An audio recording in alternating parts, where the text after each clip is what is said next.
आज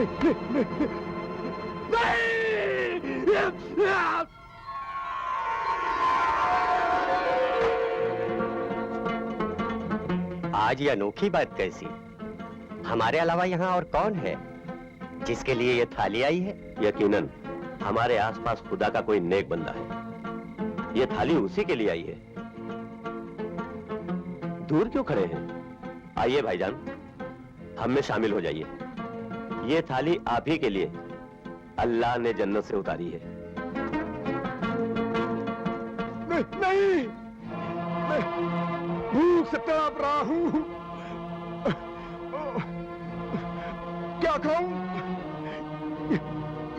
ये सोना, ये हीरे जवाहरात, ये अशरफियां, क्या पीऊं?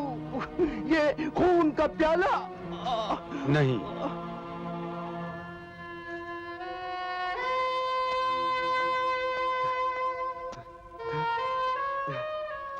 आप ये खा लीजिए।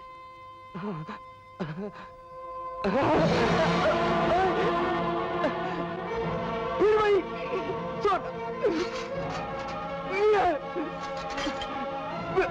फिर वही हीरे जवाहरात।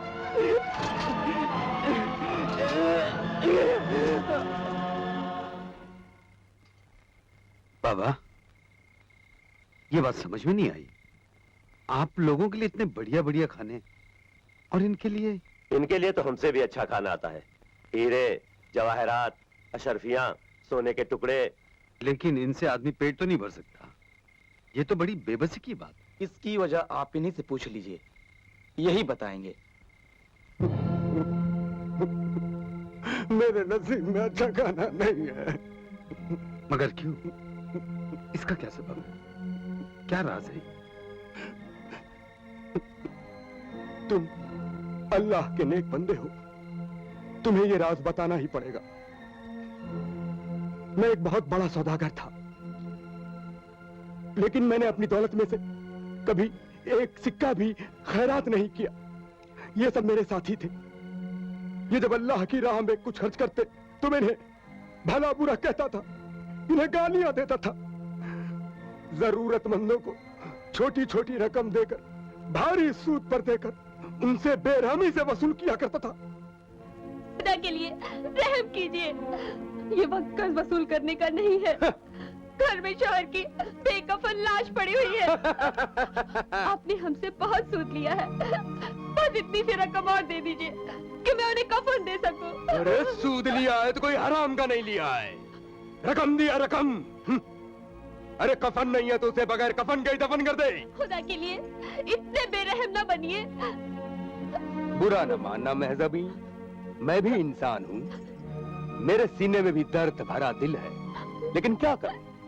सौदागर जो हूँ, कुछ देता हूँ तो कुछ लेता हूँ।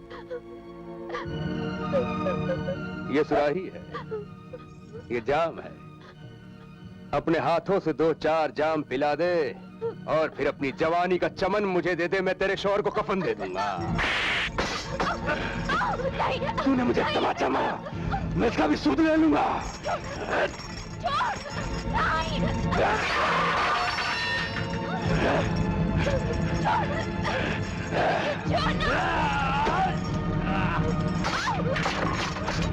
बच के कहाँ जाएगी?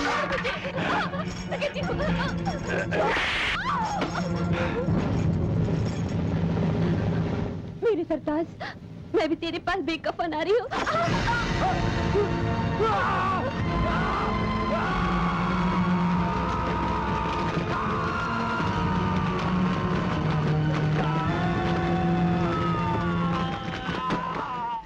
भाई साहब, आप ये जो कुछ देख रहे हैं, ये मेरे उन्हीं गुनाहों का अजाब है, जिसने मरने के बाद भी मेरा पीछा नहीं छोड़ा। तुम्हारी दास्तान सुनने के बाद जी चाहता है तुम्हारी गर्दन मरोड़ दूं, लेकिन तुम्हें क्या मारना, तुम तो पहले ही मरे हुए हो। बुजुर्गों, इंसान को दौलत और ऐशो इशरत के नशे में इतना भी नहीं गिर जाना चाहिए कि आज़ाब इलाही के इस अंजाम को पहुंचे। मैं तो सिर्फ इतना ही कर सकता हूं इसकी नजात के लिए, अपने रब्बे अजीम के सामने हाथ फैलाऊं। या गफूर रहीम, अपने हबीब के सदके में तू इसके गुनाहों को बख्श दे, इसे अज़ाबे कब्र से बचा ले। आमीन। या हय्यू या कय्यूम, या हय्यू या कय्यूम। ऐ खुदा के नेक बंदे, ऐ मेरे मसीहा।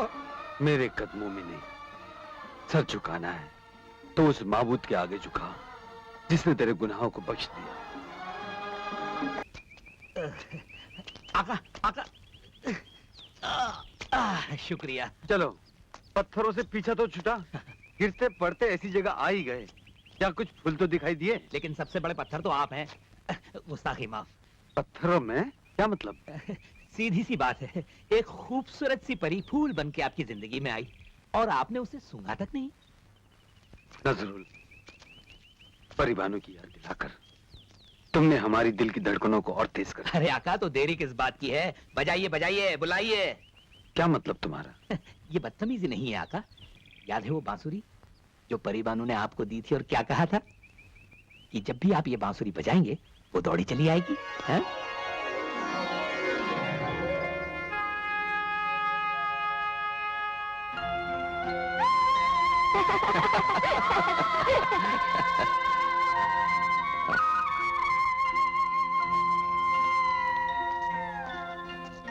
क्या हुआ बेटी?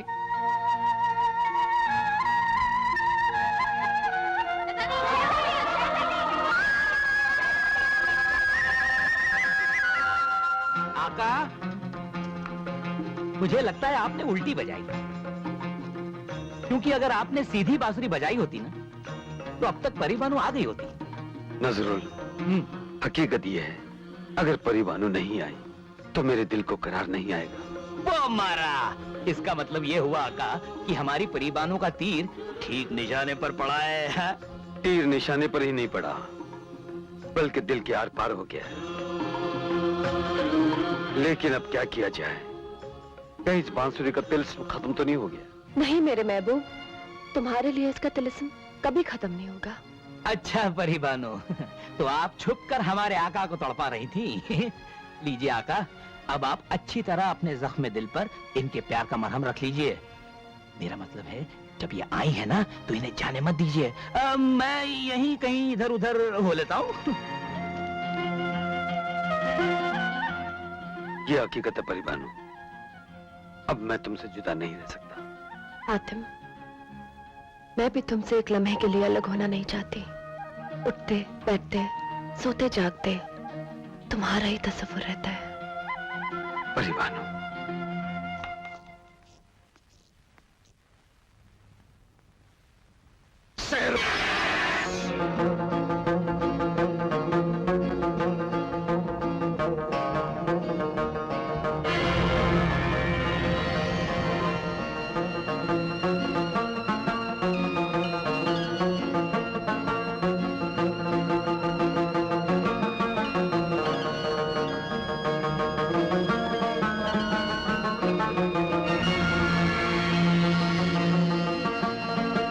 अल्लाह ने चाहा तो तुम्हारे सवालों का सफर खत्म होते ही मैं अपनी जिंदगी का सफर तुम्हारे साथ शुरू कर दूंगी।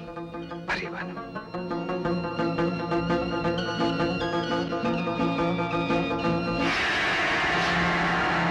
अरे ये क्या हुआ? परिबानू कहां चली गई?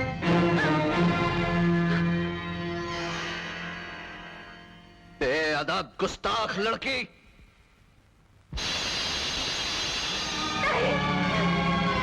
नहीं अब्बास, नहीं।